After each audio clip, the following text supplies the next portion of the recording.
I never thought a simple road trip could shatter my world. I'm Michael, and just this morning, I was grinning ear to ear.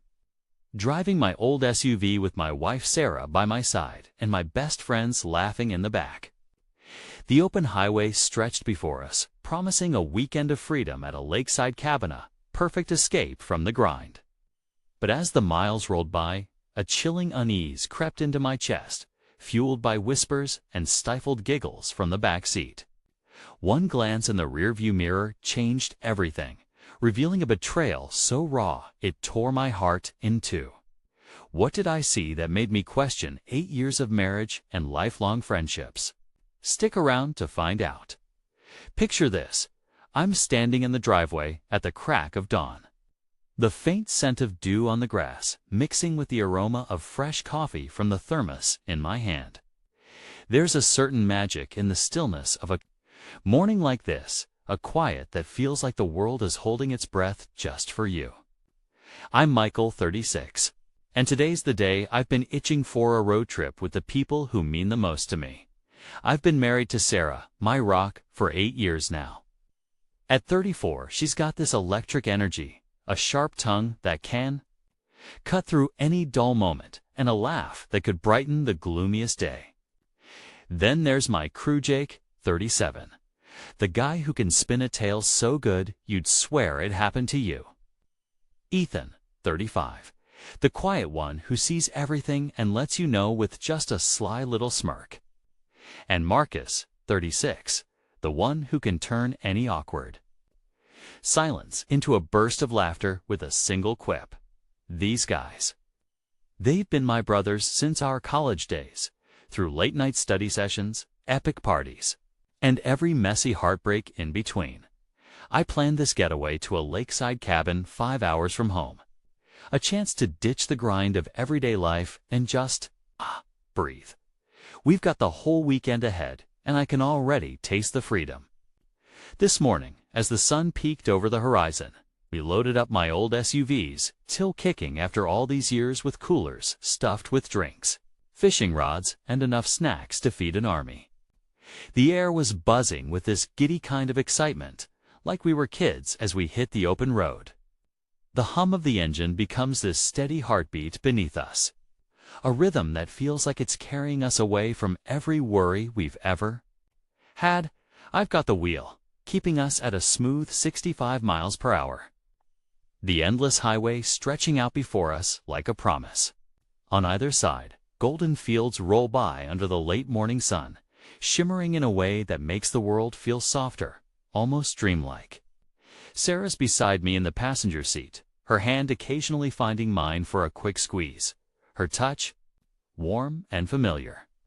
Every now and then, she tosses a playful jab my way, teasing me about my old man driving style, saying I'm too cautious for a guy who used to race go-karts with her back in the day.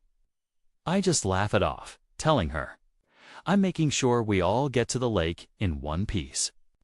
In the back, Jake's in the middle of one of his epic stories, this time about that disastrous camping trip we took years ago, where everything that could go wrong did. He's describing how we got lost for hours in the woods, his voice animated, as he paints the picture of us stumbling through the dark, half-starved, and arguing over a map. Marcus keeps cutting in with these over-the-top sound effects, mimicking branches, snapping, or doing a dramatic bear growl that have us all cracking up.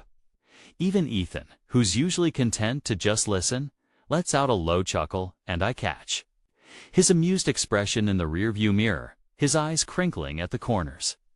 The laughter fills the car, bouncing off the windows, and I can't help but feel this swell of pride. About 3 hours into the drive, the mood in the car had settled into a comfortable rhythm, the kind that makes you think everything's just right.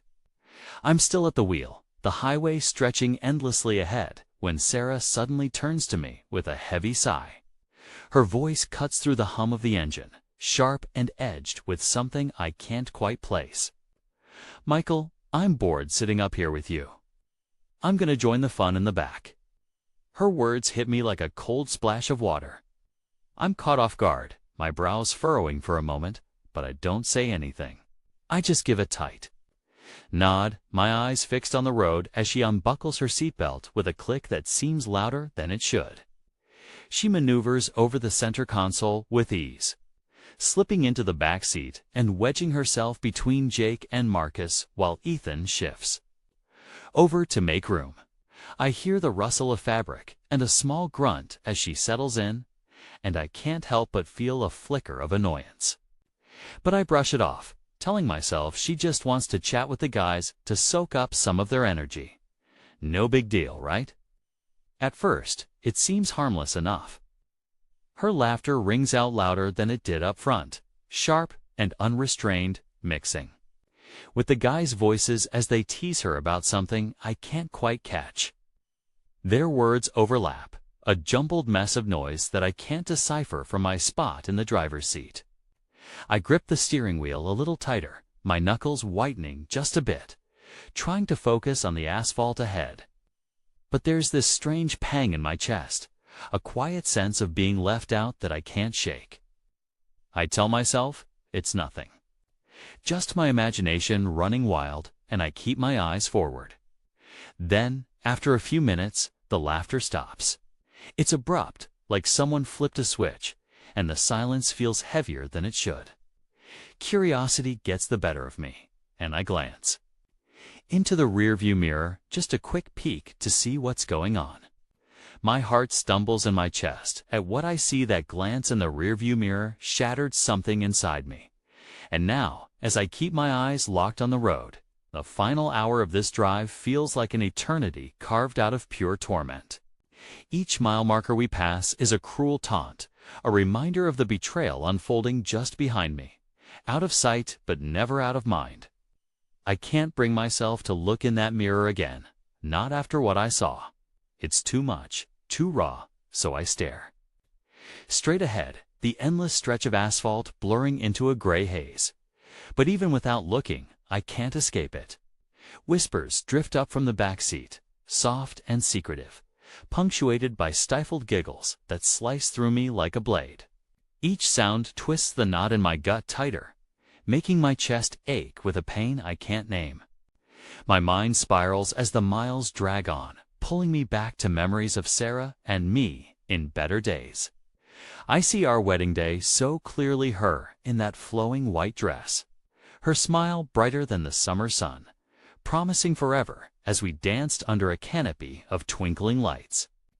I remember lazy Sundays sprawled on the couch, her head on my shoulder, the world outside fading away as we lost ourselves in old movies and quiet laughter.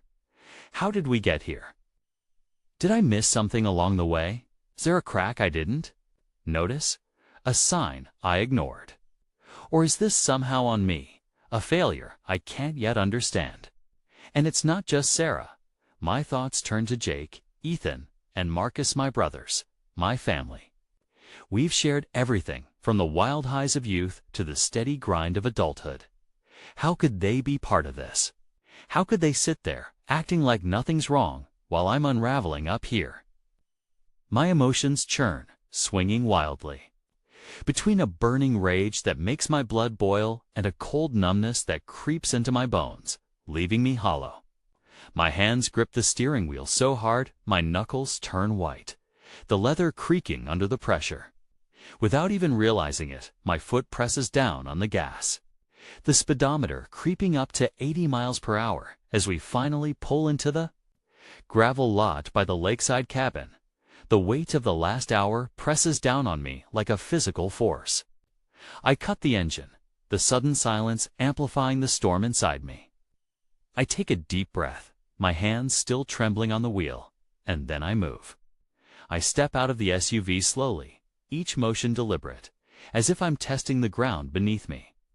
My boots crunch on the gravel, and I slam the driver's door harder than I mean to, the sharp bang echoing across the quiet lot like a gunshot. It's a sound that feels like it matches the fracture in my soul. Sarah and the guys are already out, stretching their legs and chatting by the trunk as they unload the gear. Their voices carry over the still air, casual and light, completely unaware of the turmoil churning inside me. I stand there for a moment, just watching them. Sarah's smile is so carefree, her head tilted back as she laughs at something Marcus said. Jake's got that easy chuckle going, his arms slung over a cooler like he owns the world. Marcus is mid-joke, gesturing wildly, while Ethan nods along with that quiet smirk of his. They look like a picture of happiness, a perfect little group. And I'm on the outside, staring in. A cold resolve settles over me, hard and unyielding, like ice forming over a lake. Without a word, I turn and walk back to the driver's side. My hand grips the handle, yanks the door open, and I slide back into the seat. I hear Sarah's voice, tinged with confusion, calling out, "Hey, Michael, where are you going?" But I don't answer. I can't. My throat feels tight, like it's clamped shut. I turn the key and the engine roars to life, the sound drowning out their voices. In the side mirror, I catch a glimpse of them turning to look. Their faces a mix of puzzlement and surprise, but I don't linger on it.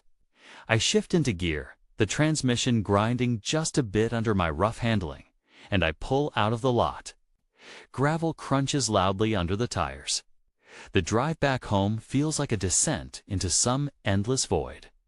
5 hours on the highway, alone in my old SUV, and every minute stretches out like a lifetime. Darkness falls heavy around me, the world outside reduced to the blur of highway lights streaking past like fleeting ghosts I can't catch. I'm trapped with my thoughts, replaying the moment at the cabin over and over the image of betrayal seared into my mind. A wound that won't stop bleeding. Anger simmers beneath my skin, hot and sharp, mingling with a deep, aching sadness that hollows me out.